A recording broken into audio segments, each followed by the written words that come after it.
Leaders 7 News at Noon welcomes them to talk about your community once a month. And we are pleased to welcome back the Prince George's County Executive Alsobrooks. Thank you so much for joining us today on 7 News at Noon. And first, we want to jump right in, talk about a story we just brought our viewers on Monday.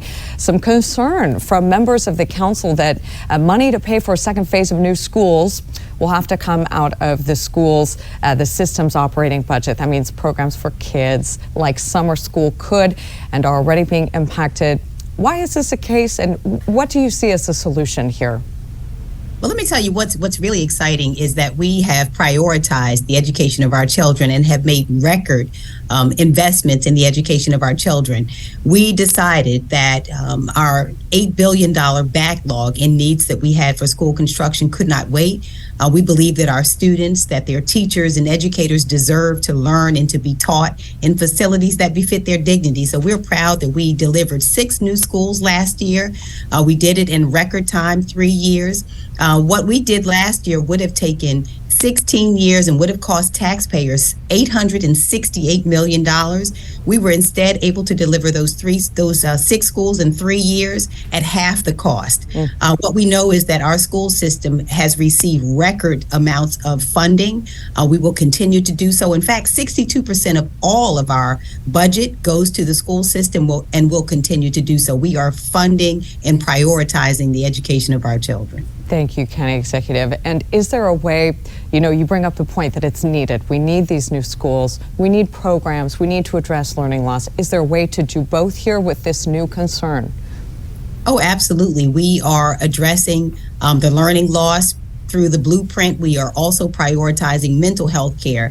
We're able to fund paraprofessionals and able to fund also the pre-K seats that are needed. And so the blueprint, in combination with all of the funding that we have provided to the school system, gives us the ability to not only fund the education of our children, but allows them to also learn in facilities that befit their dignity. We are breaking ground on an additional 8 schools this year for a grand total of 18 new schools in a 6-year period, which is unheard of, and at tremendous cost savings to taxpayers. As I've mentioned, about a 50% cut in what it would have cost us to build those schools had we used traditional school construction mechanisms. And County Executive, recently you sat down with us, you shared your vision for 2024, including more healthcare infrastructure due to a significant shortage of physicians and hundreds of hospital beds. You're requesting millions of dollars to address this. Where and how do you want that money spent?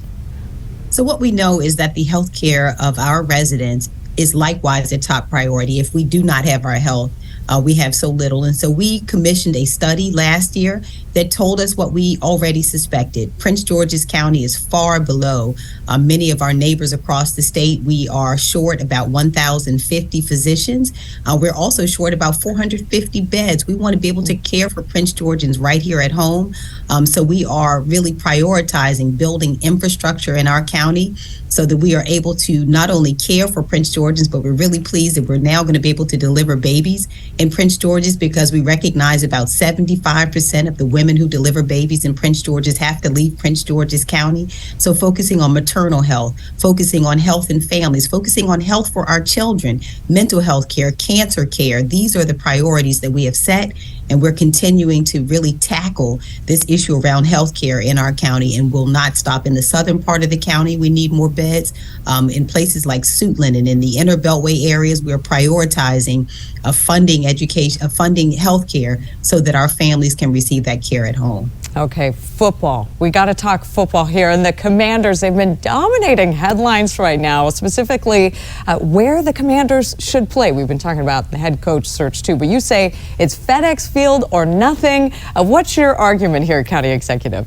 First of all, let me say I'm pleased we have a new general manager, which in our mind means we're headed straight to the Super Bowl. So we're off to a great start already. We really are pleased that the Commanders are in Prince George's County.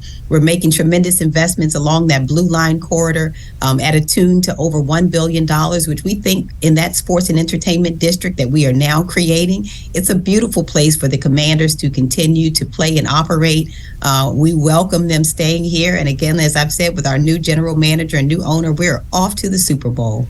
We like that. We like that promise and prediction there. Yeah, we got it on record. Now, lastly, County Executive, you just hosted a very special ceremony yesterday for members of the Latino and African Diaspora Advisory Boards. And you said this is to help give residents a chance to be heard. Why do you believe that's so important for a unified county? Well, you know, we really, Prince George's County is rich because of our diversity, and we have just a beautifully diverse community. And so we started here, the first of its kind Office of Multicultural Affairs when I came into office, starting in 2019. And we have been so fortunate to have Latino advisory committees that have come to me, as well as an African diaspora committee that has provided advice and provided feedback that has allowed us to focus on growing business in those communities, has allowed us to also invest. For example, we invested $15 million in a daycare center with the Latin American Youth Center. We focused really on healthcare outcomes and also education. So these advisory committees have been really helpful in working with my administration to identify some of the needs of the various communities, a chance to bring in more advisory committee members. And we've been just really having great success in communicating with the various communities, and will continue to do so. There's like a direct line right to those communities. Prince George's County Executive Angela Alsobrooks, thank you so much for joining us here on 7 News at Noon. Thank you for having me, Megan. Thank you. Of course. Take care. And